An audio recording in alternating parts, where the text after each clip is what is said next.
ਕੀਤਾ ਹੋਇਆ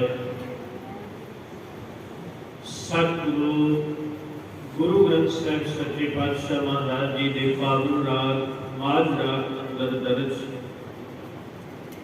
12 माह की बाणी के सरले हेठ सतगुरां ने अंकित किया।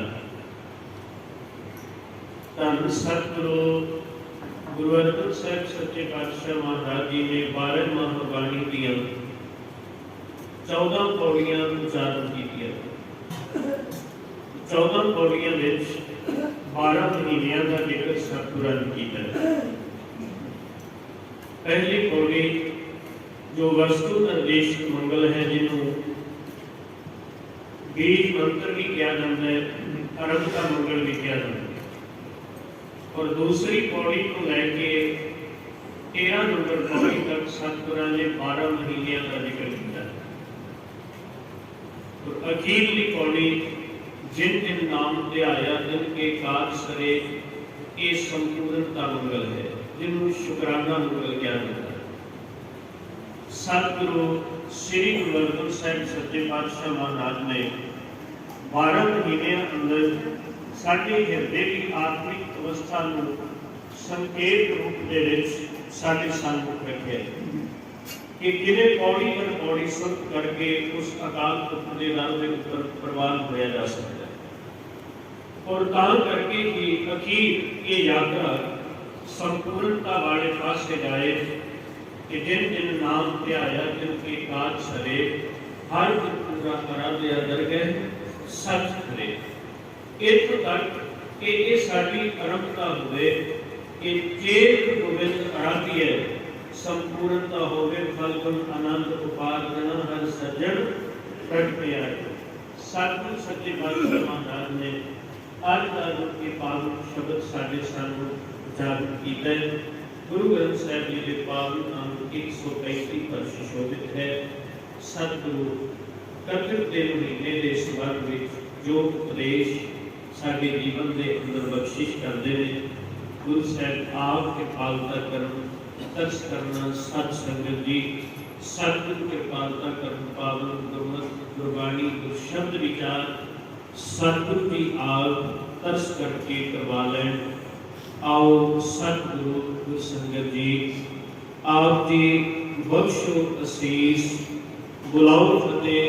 वाहिगुरु जी का खालसा, वाहिगुरु जी की फतेह। कमावणी दोष न काम जोग। सतगुरु सच्चे पातशाह गुरु अर्जन साहिब महाराज जी अज के इस पावन शब्द अंदर बख्शिश करते हैं। कर्तिक कर्म कमावणे दोष न काम जोग। सतगुरु गुरु अर्जन साहिब महाराज बख्शिश करदे समझाते हैं, कर्तिक के महीने मनुख जो भी कर्म करे, जो भी कृत विच धारण करे, पातशाह कह लगे उसका दोष किसी के ऊपर लागू नहीं कर सकता, उसका दोष किसी ऊपर थोपया नहीं जा सकता, उसका दोष किसी दूसरे व्यक्ति को प्रगट करके नहीं किया जा सकता। सतगुरु सच्चे पातशाह महाराज गुरबाणी अंदर निर्माण करके कहते हैं कि जे कर्म कमाए होए सी वाली अवस्था में सतगुरां ने आज प्रगट किया है। महाराज कह लगे बंदै दोष न लियो किसै, दोष कर्मा अपने जो मैं किया सो मैं पाया, दोष न दीजै अब धर्म। पातशाह महाराज कह लगे अपने कीते हुए कर्म का दोष किसी ऊपर लागू ना करना। क्यों? क्योंकि दोष अपने कीते कर्म का।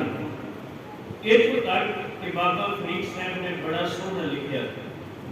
वो कह लगे मना एक गल का ध्यान दे, अपने कीते हुए कर्म का बीज जो तू अपने शरीर रूपी खेत में बीजे, इस गल का अंदाजा रख कि जिहड़ा शरीर रूपी खेत में कर्म रूपी बीज बीजा गया, अखीर में आने वाले समय में फल भी रहे, इसका फल भी प्रगट होएगा। क्योंकि ऐ कर करे सो ऐ कर पाए।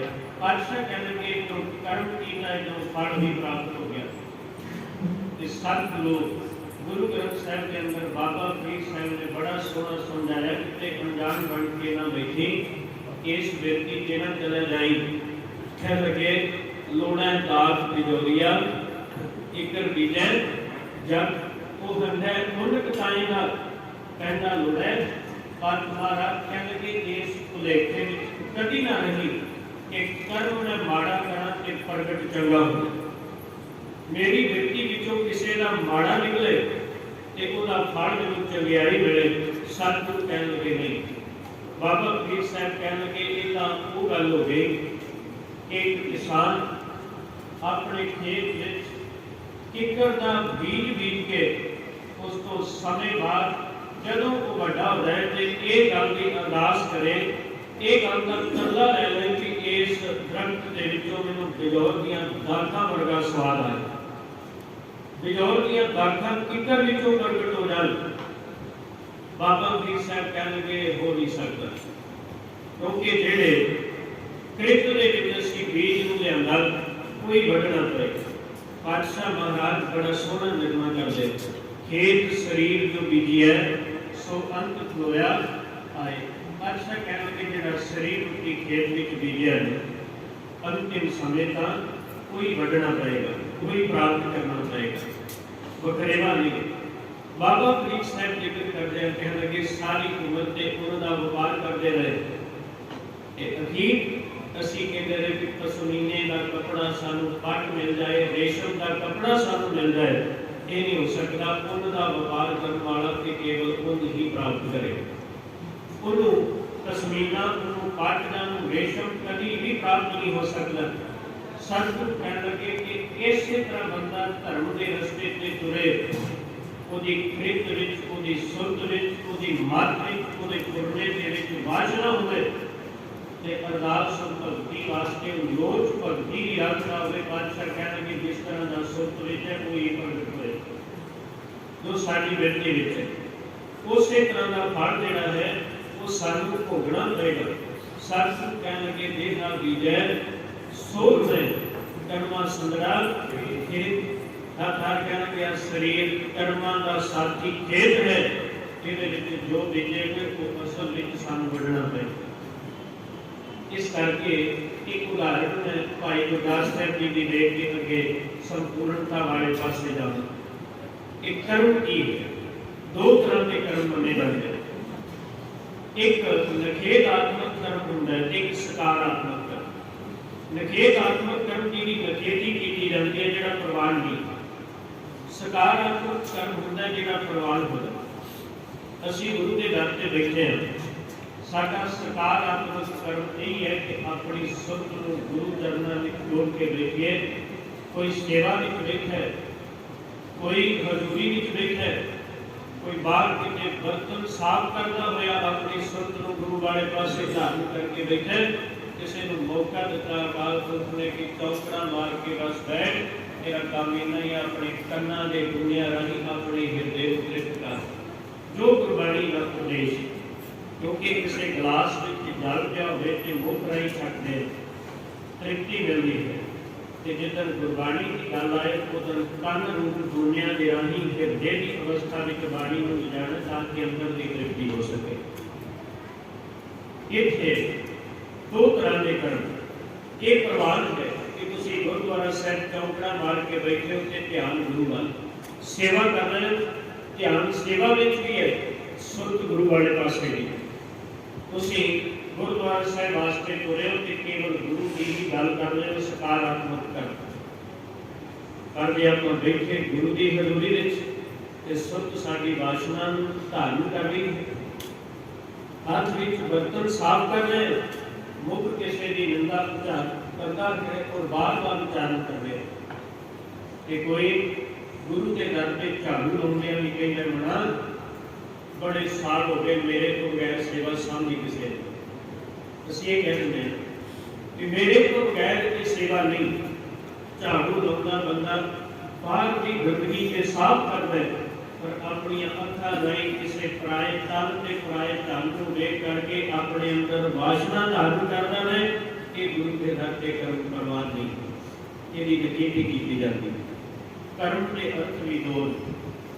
जदों आपां जपजी साहिब के अंदर पढ़ रहे करमी आवे कपड़ा नगरी मोह द्वार, करमी का अर्थ इत्थे बख्शिश है कि कर्म नाल बख्शिश नाल इस शरीर रूपी मनुखा जन्म रूपी कपड़ा मिलदा है, उहदी नज़र नाल ही जिहड़ा पार भर ते आपां जपजी साहिब की संपूर्णता विच पढ़दे हां कि जिन्नी नाम ध्याया गए सकत घाल वाली अवस्था आपां संपूर्ण लैके जाते हैं। महाराज कहते तो पहला पढ़ के वेख करनी आपको अपनी ये नेड़ा ये दूर के अर्थ है कि अपने कर्म इतने जेड़े मन करके ते शरीर करके कीते जाते, ये दोनों कर्म ते सतगुरु सच्चे पातशाह कहते कर्म करके बंदे की नेड़ता है ते कर्म करके ही साडी किते ना किते गुरु को दूरी बड़ी।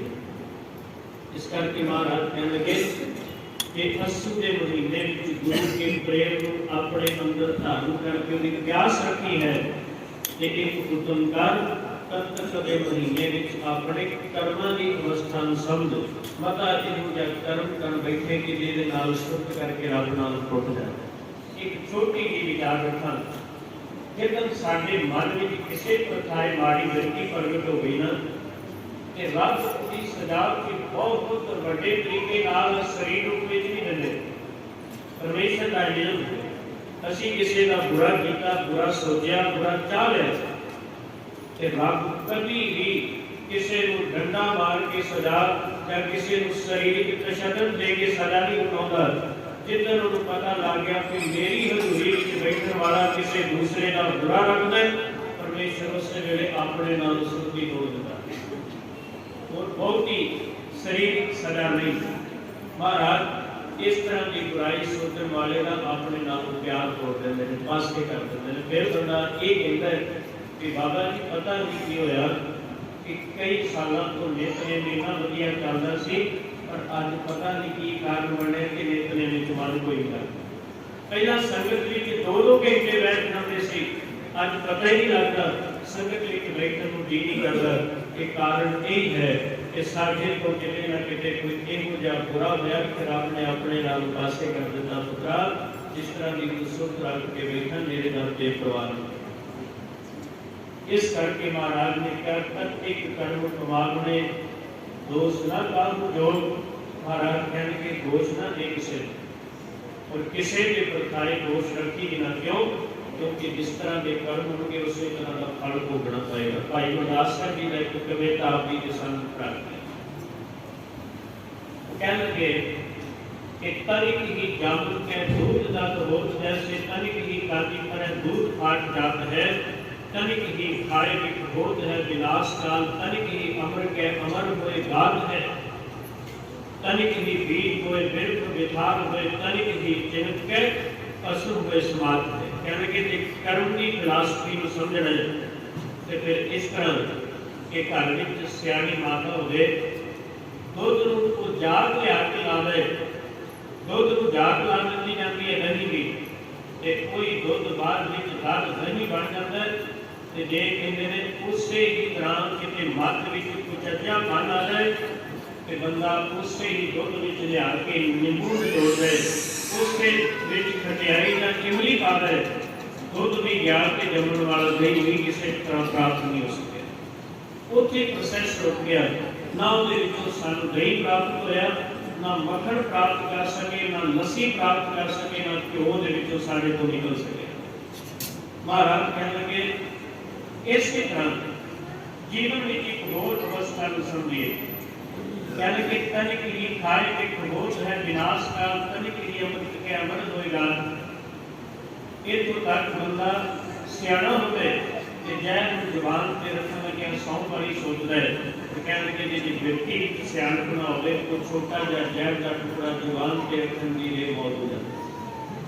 दरख्त को पालन लगे बड़े साल लगते हैं ते किते 20 साल 25 साल का बड़ा दरख्त होया होवे, छोटा जहा बीज बीज के मेहनत की होवे बड़ा दरख्त बन जाए। तो महाराज कहने भाई गुरदास ने स्पष्ट कर दिया कहते कि जो जड़ा अग के नाल तीली ला के रख दे तो 30 सालों का बनया बनाया रुख सड़ के स्वाद। महाराज कहने के रब की बंदगी का बीज जे तू 30 साल लगातार भी अपने अंदर विजय ते एक गल का ध्यान रख, एक रत्ती भर विकार तेरे नेड़े नहीं होना चाहिए।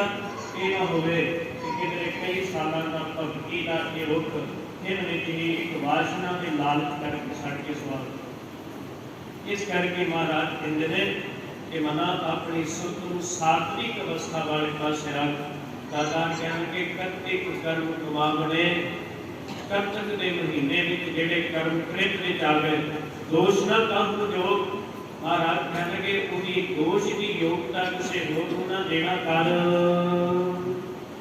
परमेश्वर दे भुलिया व्यापन सपे रोग। जिदन परमेश्वर भुल गया महाराज कहने उदन दुनिया का सब तो बड़ा रोग प्रगट हो जाएगा। तो दुनिया के सारे रोग मनुष्य के जीवन के अंदर प्रगट हो जाएंगे।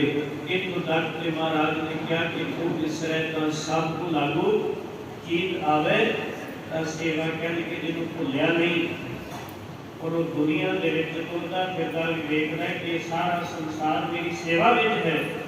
जिदन कह लगे कि मन रब नाल टुट गया फिर उस दिन दुनिया का हर एक बंदा दुश्मन लगन लग पैदा। वैर कौन के व्यक्ति मेरा माड़ा कर रहा है, मेरा माड़ा सोच रहा है। सच्चे पातशाह कहने के मना जिदन रब भुल गया परमेश्वर से भुलिया व्यापन सभे रोग। पातशाह कहने दुनिया का हर एक रोग भावें आत्मिक है भावें शारीरिक है वो प्रगट हो जाएगा। बेमुख होए राम दे लगन जन्म विजोग। महाराज कहने के बेमुख हुए राम से रमे हुए परमेश्वर को बेमुख हो जाने का अर्थ कि असी करते पुरख सदा ले के गल का निर्णय करके दस दिता कि ना असी तेनू मानिया ते ना असी तेनू कभी महसूस कर रहे। महाराज कहने के बेमुख हुए राम से भाव परमेश्वर सदा अंग संगे पर मिलके भूले है कि माड़ा कर्म करन लग्या बंदा ये गल सोचता कि मेरा मैनू केड़ा परमेश्वर देखता है। सतगुरु कहने लगे सब तो बड़ी बेमुखताई एक गल का ध्यान रख लेना, देखो गुरदे बेमुख होवे तो सतगुरु मुक्त ना पावे। पावे मुक्त ना होत है कोई कुछो देखिया जाए अनेक दुनी भरम आवे सतगुरु मुक्त न पाए। दातार सच्चे पातशाह कहने लगे परमेश्वर के भुलिया वाली अवस्था कि जिदन रब भुल गया दुनिया का हर एक रोग जिहड़ा है उस संसार के अंदर मनुष्य के शरीर पर लागू हो जाए। बेमुख हुए राम से लगन जन्म वियोग। पातशाह कहने के जिदन उहदे नालों पूरी बन गई उदन पातशाह कहने के वियोग का दुख लग जाएगा। रब दे नालों पिछोड़ा बन जाता है। इन में कौड़ी हुई गई जितड़े माया भोग। इन मात्र समय में कौड़े हो गए यानी कि जिन्ने माया के भोग सन जिन्ने माया के भोग कौड़े हो गए। पहला मिठे लग रहे सन। भाई गुरदास साहब ने पूछा कि किवें मिठे कौड़े हो गए। कि भाई गुरदास साहब कहने लगे कभी मक्खी गुड़ के देखा देखे भादों के महीने मक्खी गुड़ के बैठ जाए जाती के रस लैन वास्ते है क्योंकि पहला भी उसकी आदत बन गई सी गुड़ के बैठती सी और उस रस को तक के मिठे खा के तुर जाना अभ्यास इन्हों को बन गया। भादों के महीने में जान के मक्खी गुड़ के बैठी इन्हों को लालच अंदर का बन गया। आख लगे कि उत्थे बैठिए ही बैठन लगी जब उठ के बाहर आई कोई होर ना देख ले कि इत्थे रस क्या है। वो उस दिन ते बैठी चल नहीं रही गुड़ भादों के महीने में मातावां भैनों को पता कि सिला हो भादों के महीने के सिले गुड़ से बैठी मक्खी दी तिखियां लत्तां गुड़ में चिपक गई। फिर उस वक्त जो रस लैके छाती से उठ जाती सी अज उसे जोगी रह गई लत्तां उसके गुड़ के फसियां हुण मिठा ही मौत का कर पर मिठे विचों निकल नहीं सकी लत्तां उसे फस गई अखीर मौत हो गई। भाई गुरदास साहब कहने के बस आई खेल है कि फिर मैं कौड़े होए गए जितने माया वो फिर मक्खी भी कहती है रब का वास्ता इतों उठ जा नहीं तो मौत आ जाएगी मेरे वास्ते तो मिठा लैन बन गया। बादशाह कहने लगे माड़े कर्मां विच फसण वालिया एक गल का ध्यान दे कि तेरे वास्ते भी माड़े कर्म जहर न बन जाए। कि तेरे को इहदे विचों निकलिया ना जाए। विच न कोई कर सके किस थै रोवे रोज। महाराज कहते विच कोई भी नहीं होता कि किहदे अगे जाके पुकार करांगे, किहदे अगे जाके रोवांगे। रब तो बगैर विच कोई विचोला खलो नहीं सकेगा। कीता किछु न होवई लिखिया तुर संजोग। यानी कि हाथ का सुख नहीं, जो कुछ कीता सी कर्मा करके रब ने संयोग लिख दिते। वट भागी मेरा सब मिलै ता उतरै सब वियोग। यानी कि हाँ बड़े भागा की प्राप्ति हो जाए। संगत विच बैठ बैठ के मेरी मत विच गुरु बड़े भाग प्रगट कर दे।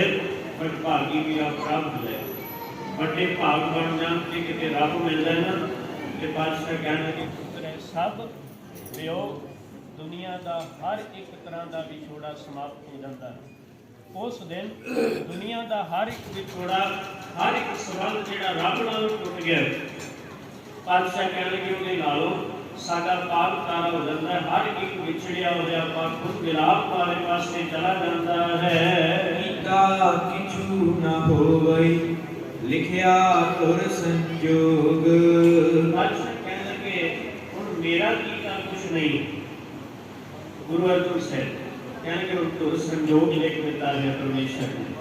जिस सुरत विच विकार तुम्हारे ते विकारी बंदियां दी संगत मिलेगी, जिस सुरत विच किते रब दी भगती मिल गई और किसी साधु की संगत कीतियां गुरु ग्रंथ साहिब की हजूरी विच बैठियां मनुख दा भला होवेगा।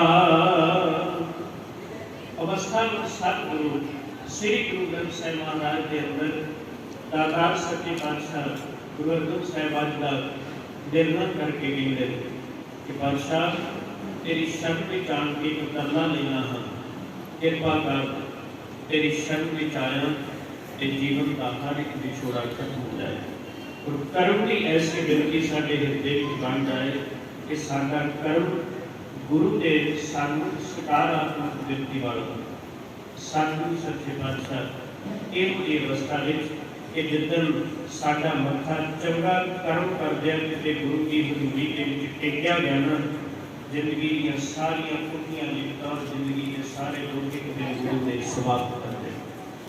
एक दिन गुरु साहब सारा कुछ समाप्त कर देंगे। गाड़ी सलाह दी कि क्या सी महाराज तुहाडे दर से लोग संगत आउंदी, मैं देखिया बड़े लोग तुहाडे दर ते आउंदे ने, पर तुसी कईयां नूं पुत्तरां दीयां दातां, कईयां दे दुख ते सुख प्रगट करदे हो, कईयां नूं दुखां तकलीफां तो रहत कर दिंदे हो। ये तो रब का काम है, तुसी क्यों करदे हो? जे तुसी करदे हो ते फिर तुसी रब दे शरीक बन गए। ते जे तुहाडे दर ते ये खत्म नहीं हुंदा ते तुहाडे दर ते मत्था टेकण दा की फायदा? तां सतगुरु गुरु गोबिंद सिंह जी ने तोशे खाने चों मोहर उड़वाई, सलाह जी के सामने कहे तो पढ़ो की लिखिया। आख्या महाराज अखर पुठे लिखे ने पढ़िया नहीं जाता। सतगुरु ने कोई मोहर साफ कागज ते ला दी। महाराज कहणगे हुण पढ़ो। उस वेले काजी सलाह जी ने मोहर के ऊपर लिखे हुए अखर जिहड़े कागज ते छाप गए उस वेले पढ़ने शुरू कर दिते। महाराज कहणगे पहला क्यों नहीं पढ़े? आख्या पहला मोहर लगी नहीं सी, इस करके अखर पुठे सन ते ये मोहर लग गए, सारे सीधे हो गए। महाराज कहणगे बस यही खेल गुरु के घर ते आउंदी है। अब मत्था रूपी मोहर ते लेख जी दे पुठे होणगे जिदन गुरु की हजूरी के कागज ते लागे गुरु की संगत नाल सारे लेख जिन्ने भी पुठे ने सीधे नमस्कार कर देती। सतगुरु दे अगे दातार सच्चे पातशाह महाराज दे अगे सन्मुख हो के मत्था टेकिया। गाली सतगुरु कृपा करे कि साडे भी लेख जिन्ने पुठे कर्म ने माड़े ने सतगुरु को सिद्धे कर दें। इन्हीं को हाजरी आप समूची साध संगत जी ने प्रवान करनी जी। आप समूची साध संगत जी का कोटानकोट दरबार गुरु ग्रंथ साहिब जी का और महापुरुष संत बाबा कान सिंह जी उन्हों का बेअंत धन्यवाद जिन्होंने वालों होया सी असीस दे के आप जिन्होंने नवाजा है। कथा विचार की हाजरी करिए। सतगुरु तंदुरुस्ती की बख्शत समूह स्टाफ समूह सेवादार भी सारे सतगुरु आपसी एकता इतफाक बंदगी प्रेम बख्शिश कर धन्यवाद भाई दरबार सिंह जी का जिन्होंने साथ बनाई महापुरुषों के दर्शन दीदार कराए। इन्नी हाजरी आप जी ने प्रवान करनी जी। कुल चुक की क्षमा आओ आज की पंक्तियां पढ़ के समाप्ति करिए जी। नानक गाँव प्रभ राख ले मेरे साहिब बंदी मोज। कत्तिक होवै साध संग बिन सै सबे सो